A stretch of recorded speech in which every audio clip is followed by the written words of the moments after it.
Hola, mi nombre es Kevin Chacón. Soy estudiante de la licenciatura de Historia en la Universidad Autónoma de Chihuahua, en la Facultad de Filosofía y Letras, en el campus virtual. Y en el presente video quiero hablar acerca de los principales procesos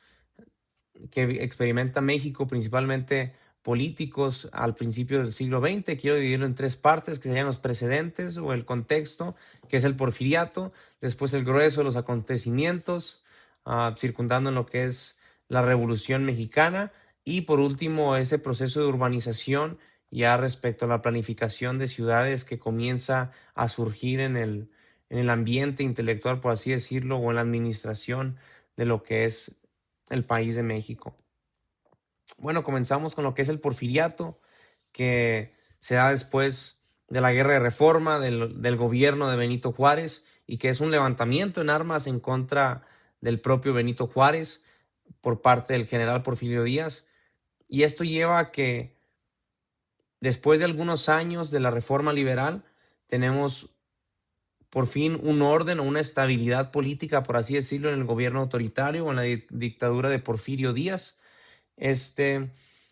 gobernante, aunque cumple la Constitución o sigue hasta cierta manera la Constitución, en cuanto a las elecciones, no las cumple totalmente en el fondo. Aunque se dan en tiempo y forma, pues realmente estaban controladas para que pues realmente Porfirio Díaz pudiera salir ganador en todas las elecciones y así perpetuarse en el poder. Vemos que se van modificando las leyes para que pueda disimuladamente y de acuerdo a ciertos parámetros constitucionales quedarse en el poder. Vemos que esto genera un gran descontento en el pueblo mexicano, de tal manera que comienzan a levantarse protestas, huelgas que son oprimidas con violencia, que era característico de este gobierno que puede categorizarse como militar de Porfirio Díaz. Se rodea de un grupo pequeño de personas y el poder se centra únicamente en las personas, como también lo son las riquezas. Vemos que despoja de lo que es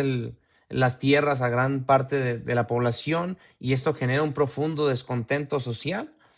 Vemos que sus siglas, orden, paz y progreso, perdón, sí se llegan a cumplir hasta cierto punto, donde el orden se ejerce mediante la violencia, la paz se alcanza, ¿verdad?, mediante ese gobierno autoritario, y pues el progreso, perdón, es completamente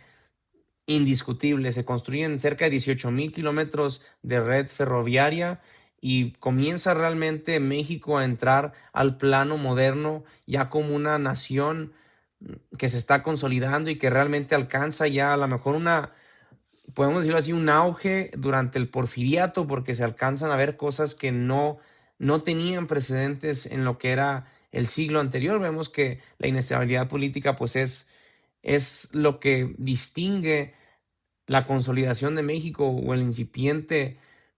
Estado-nación de México que quiere consolidarse, pero no lo logra hacer por todas estas ideas que comienzan a circular en lo que son los políticos o en el ámbito intelectual. Vemos que esto produce que ya desde final del siglo XIX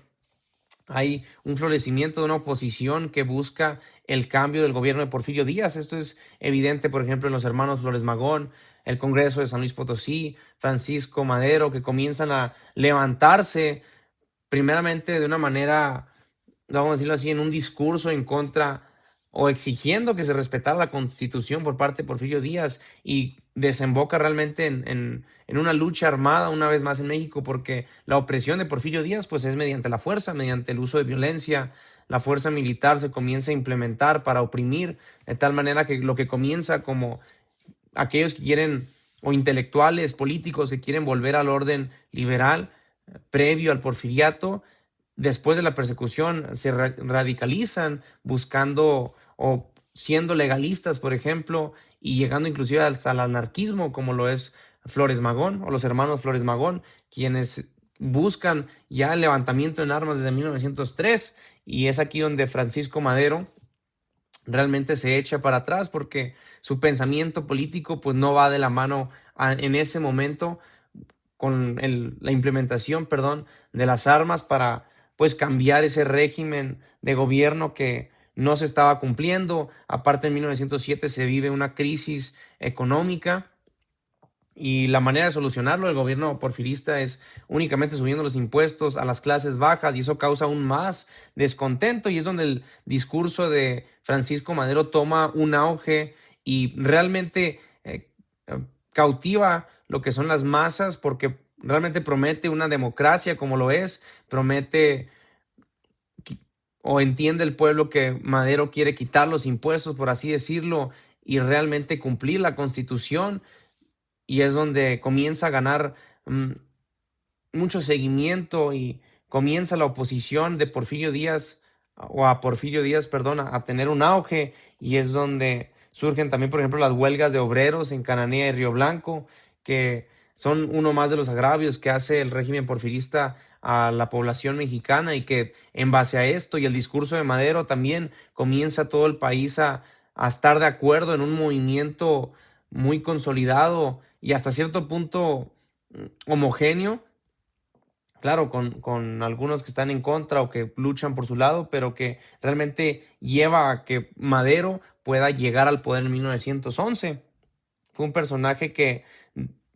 distribuye sus ideas o difunde sus ideas en un libro llamado La Sucesión de 1910, en la cual era predicada, por así decirlo, a la población de aquel tiempo, y es donde pues el gobierno porfirista no alcanza a ver la importancia de esto y se centra en Bernardo Reyes, que era también un gobernante de Nuevo León, y se centra en expulsarlo del país para que no tenga realmente ya una competencia el régimen porfirista y poder seguir perpetuando este poder, a lo mejor ya no con Porfirio Díaz al frente, pero sí con alguno de este grupo cerrado, porque se centraliza, como ya he dicho, el poder. Y pasando al siguiente aspecto, es en este plano también donde se busca atender a problemas sociales que se viven, a problemas que las mismas, vamos a decirlo así, la manera en que están hechas las ciudades, o vamos a decirlo así, los centros urbanos, porque en sí todavía no son grandes ciudades, no hay una urbanización, sino que se comienza a idear en estos problemas, ya con este desarrollo que produce el porfiriato, con esos cambios revolucionarios que están sucediendo, se comienza también una revolución intelectual, por así decirlo, en cuanto al rumbo que debía de tomar lo que era la planificación de las ciudades, que no es llamado así hasta entrados los años 30, 40, donde se busca en base a un cuerpo teórico de ideas provenientes de Europa, de Estados Unidos, se intenta crear una planificación para que se pueda urbanizar o cambiar el paisaje del país y se puedan mejorar los problemas que se tenían, en lo cual desemboca únicamente en una apertura de calles y se pierde completamente esta idea de tantas teorías, como lo es también, se me fue la palabra, pero es la ciudad del jardín de Howard,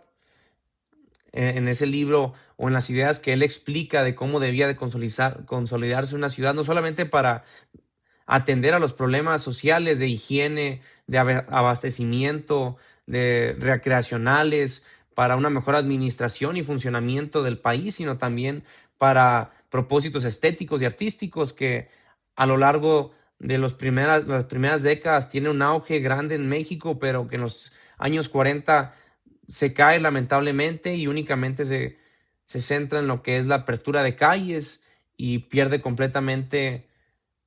pues el enfoque que se tenía y estos planes que se tenían para llevar a México a la modernización, no únicamente en el desarrollo, en las ideas, en la educación, sino también en su arquitectura y en la forma en que están consolidadas o planeadas sus ciudades. Entonces, esto es a grandes rasgos los principales procesos políticos que se viven, tanto el porfiriato como la Revolución Mexicana y este auge en la urbanización de lo que es México.